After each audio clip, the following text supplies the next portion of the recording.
sahabat Geomaritim, kembali lagi bersama saya Tata dalam acara Plesiran. Nah, Plesiran ini merupakan program baru Parangtritis Geomaritim Science Park untuk menambah wawasan tentang kepesisiran. Di dalam Plesiran itu sendiri terdiri dari beberapa subtema. Tema kali ini mengangkat tentang wisata parangtritis di era new normal. Nah, sekarang kita sudah bersama narasumber kita pada pagi hari ini, yaitu dari Ketua Pokdarwis Desa Parangtritis. Dengan Bapak siapa? Bapak Triwardiana. Selamat pagi Pak, perkenalkan saya Tata dari Parangtritis Geomaritim Science Park. Pada pagi hari ini kita akan membahas tentang beberapa kondisi tentang parangtritis pada saat di era new normal ini. Tapi sebelumnya, dari Pokdarwis Parangtritis sendiri mengelola apa saja dari cakupan wilayahnya? Jadi begini, kaitannya dengan Pokdarwis, kami sendiri ini kan merupakan sesuai dengan kelembagaan. Ini adalah bagian dari LKD Desa Parangtritis, jadi Lembaga Kemasyarakatan Desa Parangtritis yang kami dibentuk oleh pemerintah Desa Parangtritis.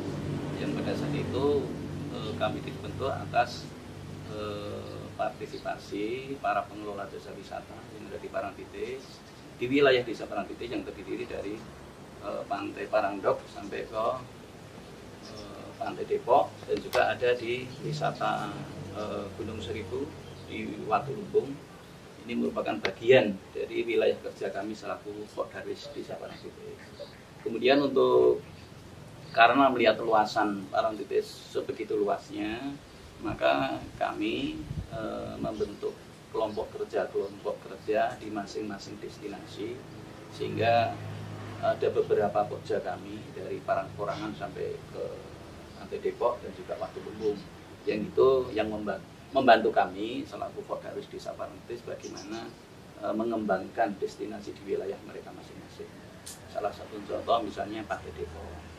Di sana ada pokja sendiri, kemudian Gunung Pasir ada pokja sendiri, kemudian di Parangtritis itu sendiri ada pokja, dan juga di wisata religinya ada pokjanya sendiri, seperti itu. Berarti banyak sekali ya Pak, destinasi-destinasi wisata yang terdapat di Desa Parangtritis sendiri. Betul. Nah, untuk lebih jelasnya Pak, sebenarnya pada era pandemi seperti ini, kapan Parangtritis itu buka Pak? Kalau kita melihat dari sisi destinasi, ya seperti yang tadi kami sampaikan, jadi memang ada beberapa destinasi yang tentu satu yang lain ini saling mendukung. Yang pertama, sebelum kami tadi menyampaikan kaitannya pada masa pandemi, yang pertama kan kami di destinasi kan ada yang namanya wisata religi. Wisata religi ini bisa terbagi menjadi wilayah Cepuri Parangkusumo. Kemudian yang kedua ada makam Syekh Belabelu sama makam Syekh Damyaking. Kemudian ada makam Syekh Maulana Mahmudi. Ini semua merupakan aset Keraton Yogyakarta yang di situ ada abdi dalamnya di situ, yang merupakan bagian dari pokja kami selaku Pokdarwis Desa Parangtritis. Di samping itu juga ada pemandian air hangat Parangmedang dan juga ada kolam renang di Parangtritis. Ini juga merupakan aset keraton yang ada di wilayah Desa Parangtritis yang masuk dalam kawasan objek wisata Parangtritis. Di samping itu ada juga destinasi yang sifatnya edukasi seperti Gunung Pasir. Nah, edukasi itu sendiri biasa kami juga ada kunjungan dari Fakultas Geografi dan Geologi. Ini yang biasanya dia memperdalam kaitannya dengan kondisi alam yang ada di sini, seperti ada batu di sekitaran Cepuri. Itu kan bagi para mahasiswa itu merupakan kajian bagi mereka, termasuk pemandian air hangat. Itu juga dari sisi ilmiah mereka juga mempelajari hal itu. Kemudian kalau edukasi yang sifatnya kebudayaan ataupun sifatnya religi, seperti yang kami sampaikan tadi, ada Cepuri, ada makam-makam, itu juga di sana ada binaan dari Dinas Kebudayaan baik Bantul maupun Daerah Istimewa Yogyakarta. Di samping itu juga di dalamnya ada kegiatan-kegiatan wisata yang non fisik, seperti ada dengan upacara adat bekti pertiwi Bisun Jaladri. Kebetulan kami sendiri juga ikut di dalamnya. Kemudian ada kegiatan rutin hajat dalam Labuhan Keraton yang juga 1 tahun sekali. Ini merupakan juga kemasan-kemasan yang sebetulnya bisa diakses oleh pengunjung secara bebas, dan ini menjadikan edukasi bagi mereka sesuai dengan proporsinya masing-masing. Jadi kalau misalnya yang mereka bergerak di bidang teknik, tentu kaitannya fisik yang ada yang kami sampaikan, kaitannya dengan budaya ada sendiri, sehingga sebetulnya Parangtritis ini komplit destinasinya. Jadi saya kira di samping wisata alamnya yang sudah pasti, itu tentu merupakan bagian dari kita, bahwasanya kita harus mensyukuri dengan adanya keberadaan ini.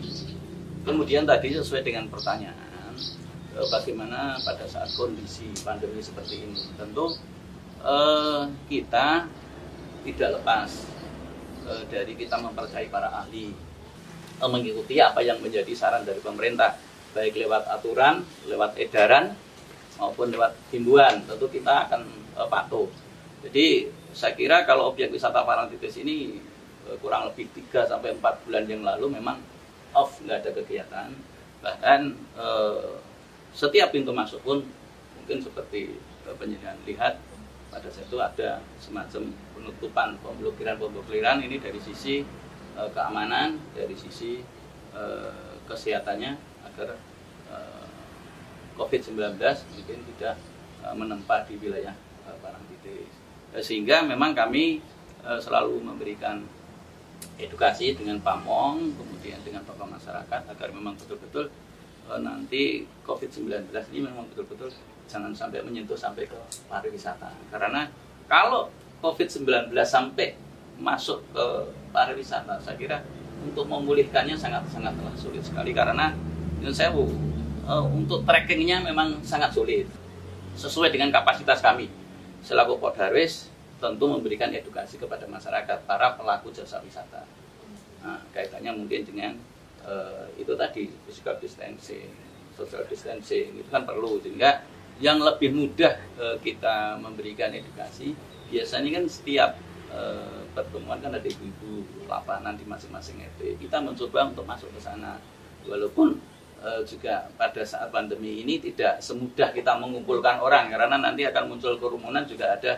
Kita tentu akan mendapatkan teguran dari pihak yang berwajib, sehingga kita hanya sebisa mungkin memberikan edukasi lewat media WhatsApp, agar memang betul-betul yaitu tadi kita mempersiapkan diri, jaga diri, dan kalau memang kita sudah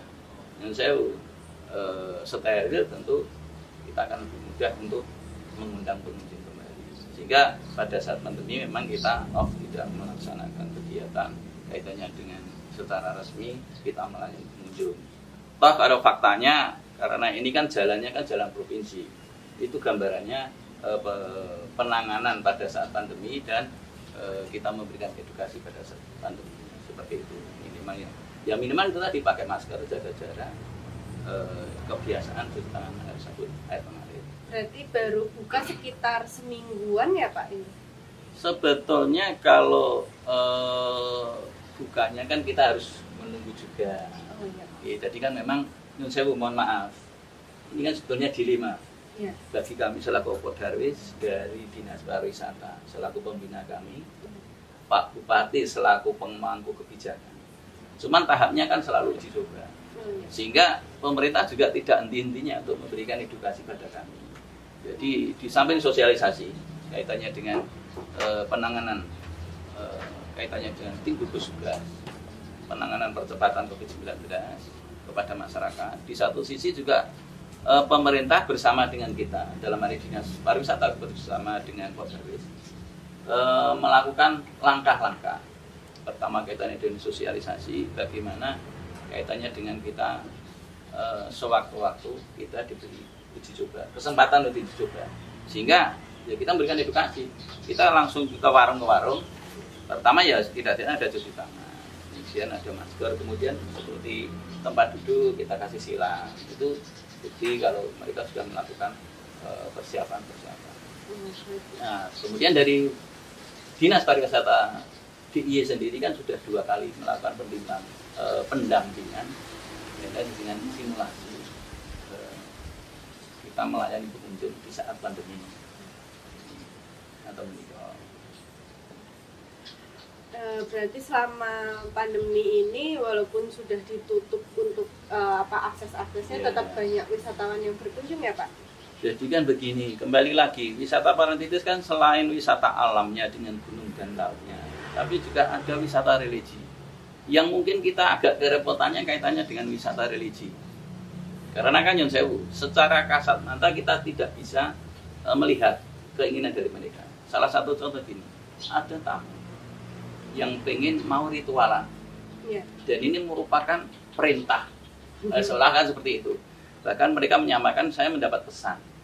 Nyun Sewu, kami bukan menyampaikan dari sisi Nyun Sewu non-logik, tapi kalau yang namanya ritual, percaya dan tidak percaya, kita harus bisa melayani bagi pengunjung. Kalau ada yang datang masuk ke portal, Pak, saya mau ritualan, saya pikantuk dawuh, saya harus sowan ke Cepuri dan saya harus larungan di Pantai Selatan.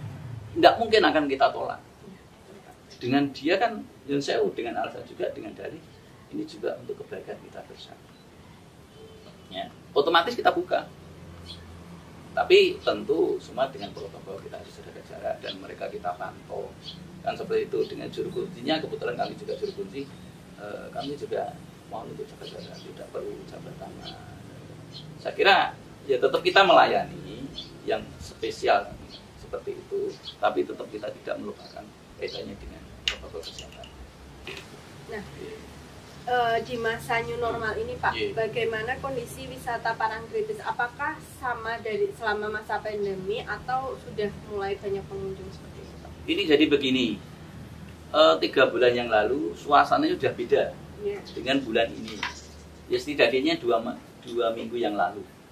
Ya padahal itu kan tahapannya belum secara resmi Bupati membuka, gitu. Karena Jogja juga masih memperpanjang tanggap darurat. Jadi kita harus tahu diri juga. Tapi satu sisi Nyun Sewu, yang saya tampilkan tadi, ini kan ada dilema. Satu sisi 3 bulan, 4 bulan. Padahal warga kami itu, ya 99% mereka pendapatannya kan dari jasa pariwisata. Ya mungkin kalau yang punya kemampuan secara ekonomi mungkin 1 tahun ditutup mungkin masih bisa. Tapi Nyun Sewu bagi warga kami yang mungkin ya 1-2 bulan pun mereka sudah tidak mendapatkan penghasilan, tentu juga mereka kerepotan. Jadi warga kami yang 1 kedukuhan saja ini kan tidak ada 30% yang menerima bantuan. Kan seperti itu. Padahal Nyun Sewu dari 100% dikurangi 35 kan masih ada 65. 65 kan juga orang kaya semua kan. Mereka masih ada yang semestinya mereka berhak. Tapi karena keterbatasan anggaran, sehingga kan mereka juga belum. Sehingga ya itu tadi sebagai jalan tengah terbaik kita melakukan uji coba. Sama Dinas Pariwisata juga menghendaki adanya uji coba. Dinas Pariwisata DIY juga ada uji coba, ada pendampingan. Dan juga ada tim juga yang memantau. Sebetulnya Parangtritis ini secara fungsinya itu sebetulnya sudah kaitan dengan protokol kesehatannya. Walaupun mungkin secara sederhana seperti itu, air mengalir tapi hanya pakai ember kan gitu, kemudian jaga jaraknya hanya ya ini disilang kan, ini secara aturannya sudah memenuhi syarat. Cuman kalau di wisata kok kelihatannya kurang menarik, kurang bagus ya, seperti itu. Jadi ini kembali lagi tahap berikutnya kita masih tetap tahap uji coba. Jadi menangani pengunjung dalam kondisi pandemi COVID-19 seperti itu. Untuk jumlah wisatawannya sendiri, apakah sudah mulai menuju kayak waktu kondisi normal gitu Pak, atau ada pengurangan seperti itu? Tentu memang belum, yang namanya belum normal. Saya yakin walaupun ini ada new normal, tatanan baru, itu tentu tidak serame seperti yang kemarin, karena masyarakat kita juga masih ada yang ketakutan, mau berekreasi juga masih ada ketakutan. Sehingga ya tentu secara logika saja sekarang kan biro-biro perjalanan kan juga masih bingung untuk menerapkan new normal. Kaitannya dengan tidak lepas dari biaya. bis harus kapasitas 50%. Itu kan juga pengaruh juga, gitu. Kemarin itu ada biro perjalanan yang menghubungi kita. Bagaimana Pak? Nanti belum berubah, tapi kalau kita masuk, ya saya, ya monggo, tapi dengan syarat protokol kesehatan harus terpenuhi. Setidak-tidaknya mereka sendiri, biro perjalanan, itu juga melakukan protokol kesehatan. Misalnya para penumpangnya tes suhu badan, kemudian ada hand sanitizer, kemudian ada pakai masker. Bisnya juga yang semestinya kapasitas 50 hanya menjadi 25. Ini kami sudah melayani dengan jaminan mereka sanggup melakukan hal seperti itu. Seperti itu. Berarti jika seperti itu kan itu yang dilakukan dari biro perjalanannya, ya, Pak. ya. Nah, kalau yang sampai di pantainya sendiri, Pak, adakah protokol kesehatan khusus yang diterapkan di pantainya itu sendiri? Jadi begini, kita ini Pordarwis kan selaku mitra dari pemerintah. Ya. Kalau Pordarwis yang lain mungkin secara umum, mulai dari masuk TPR distribusi itu sudah dikelola oleh Pordarwis. Tapi kita kan tidak. Jadi kita juga bekerja sama dengan dinas pariwisata. Pariwisata juga perlu dengan pertimbangan. Karena apapun kan ini kan dinas pariwisata kan sudah mulai mau uji coba membuka. Nah, secara otomatis, secara logika kami kalau di distribusi TPR itu protokol kesehatan sudah terpenuhi, kita tinggal melakukan pemantauan di pinggir pantai. Nah, di pinggir pantai itu tadi sebelum masuk kita sudah siapkan cuci tangan. Jadi diharapkan pengunjung itu datang di distribusi di TPR. Itu kan mestinya dinas pariwisata yang melakukan pengidentifikasian pengunjung kaitan dengan tracking. Ini bagian dari aturan gitu, dari DIY bahwasanya setiap membuka itu harus kita setidak-tidaknya mengetahui pengunjung yang datang apabila terjadi sesuatu bisa kita tracking. Nah, ini kan menjadi tugas dinas pariwisata sendiri karena mereka yang memungut distribusinya. Karena wisata kita kan wisata yang dikelola oleh pemerintah juga. Jadi mereka masuk, kemudian selain mereka di tracking dalam artian dicatat dari mana, rombongan mana, kemudian ditermogan, baru mereka bayar, baru mereka masuk. Nah, setelah masuk mereka masuk ke kantong parkir. Kantong parkir kita sudah memberikan sosialisasi kepada petugas parkir, monggo dilayani. Parkirnya jangan terlalu mepet. Setelah nanti mereka turun, baik sepeda motor mau mobil mau bis, silakan untuk cuci tangan dulu. Kita sediakan di sana. Ini juga ada bantuan dari dinas pariwisata. Jadi kita sudah dengan sederhana dengan keran-keran, dengan peralon. Tapi ini kan ada bantuan, nanti ada wastafel yang lebih bagus. Ini baru kita kerjakan. Nah, jadi pengunjung yang datang keluar dari mobil, mereka cuci tangan dulu, baru silakan ke parkir. Nah, tadi ada pertanyaan Pak dari sahabat Geomaritim yang ada di rumah Pak. Seperti apa kemitraan dalam mengelola wisata di pantai ini sendiri? Kalau kemitraan kita dengan pemerintah tentu sesuai dengan tugas fungsi pokok kami selaku Pordarwis kan mitra, memberikan fasilitas apa yang dikehendaki oleh pendamping dalam artian ini pembina dinas pariwisata itu nanti lewat kita sampaikan ke masyarakat.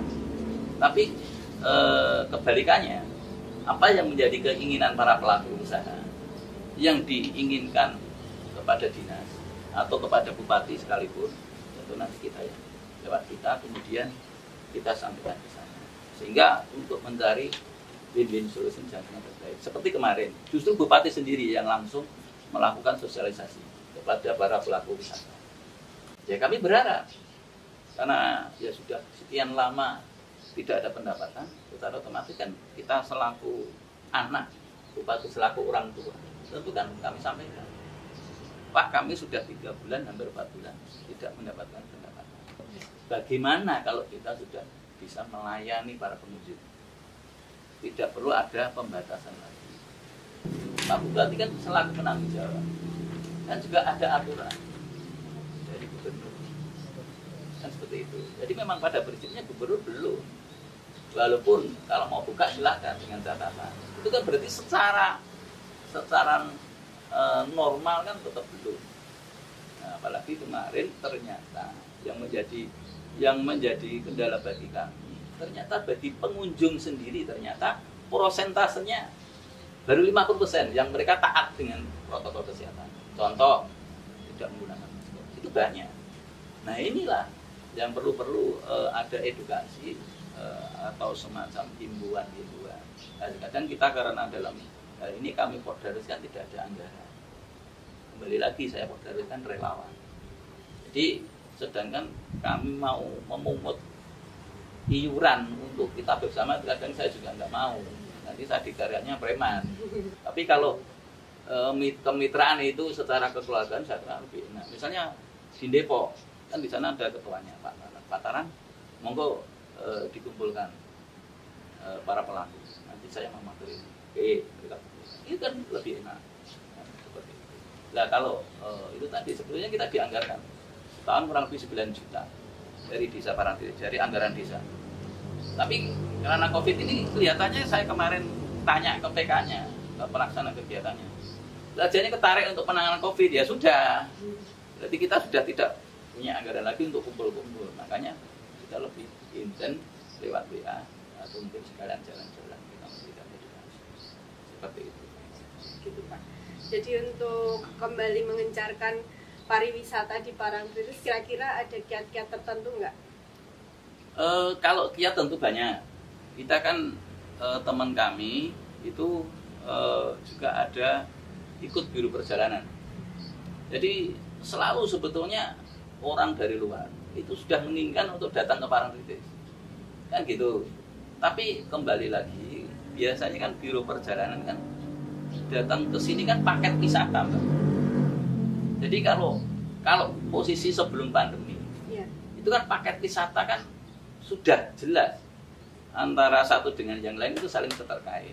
Misalnya kalau datang ke Jogja, misalnya ke Prambanan Borobudur, Keraton, Borobudur, Parangtritis, nanti malamnya Malioboro.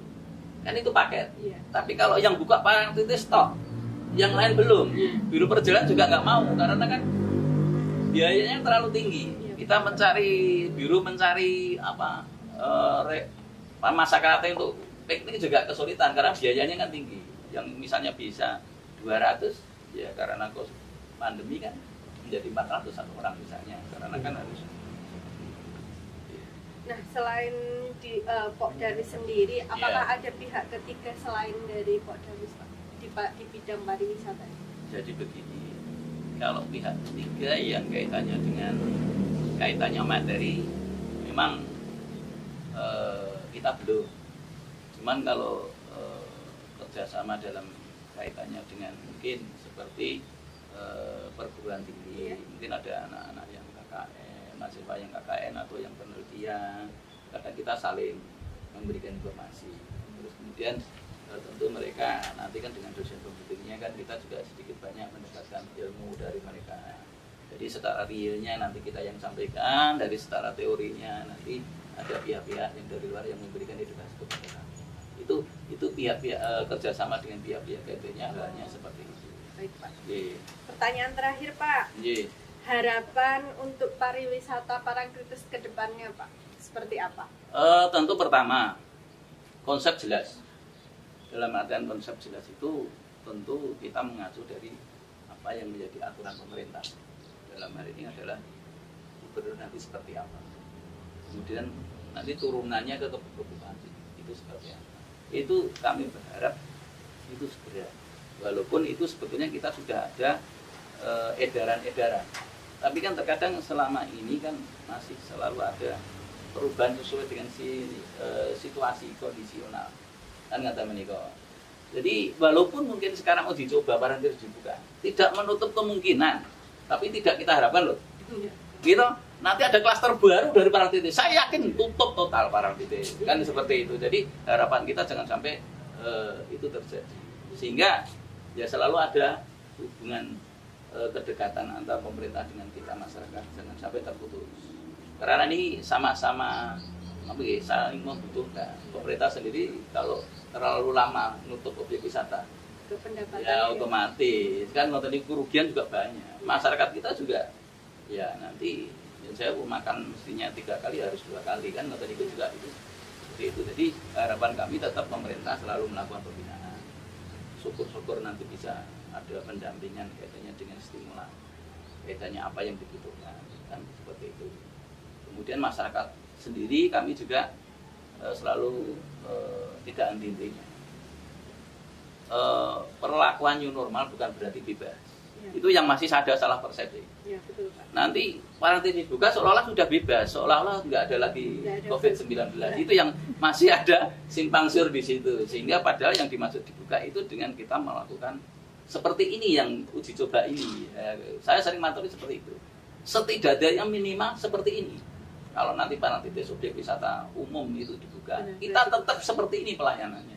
Jangan sampai resmi dibuka malah terus lupa nggak pakai masker, nggak pakai seperti itu. Jadi harapan kami memang ya segera itu memang tidak hanya pemerintah dan tidak ada masyarakat, tapi juga pengunjung. Seperti ini kan yang menjadi temuan dari Dinas Pariwisata adalah pengunjung yang kurang sadar. Kalau masyarakatnya karena mereka butuh segera dapat duit, tentu dengan mungkin secara kesadaran atau terpaksa mereka mending menyiapkan dan mereka mau. Saya suruh pakai pengaman muka ya harus pakai sarung tangan, iya, karena kalau nggak itu ya nggak akan dibuka kan. Tapi setelah dibuka pengunjungnya sendiri terkadang ya itu tadi mereka nggak pakai masker seolah-olah di pantai sudah luas ya.